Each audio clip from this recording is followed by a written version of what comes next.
د قبر د عذاب نه ویرېدل، بیا د دې تنها کور نه ویرېدل، دا چې موږ او تاسو به دې کور ته ورځو او په دې باندې مو ایمان دی چې اله العالمین به رانه پوښتنه کوي او زموږ د اعمالو د ذرې ذرې پوښتنه به اله العالمین رانه کوي.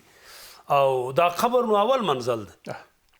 حضرت عثمان رضی الله تبارک وتعالی عنه چې به کله په قبر باندې ودرېد، د قبر څنګ کې او دا حالت او دا منظر به یې ولید، دومره سخت به یې وژړل چې ږیره مبارکه به یې لمده سو، حتی دا د اوښکو څاڅکي به یې په دې ځمکه باندې توی سو.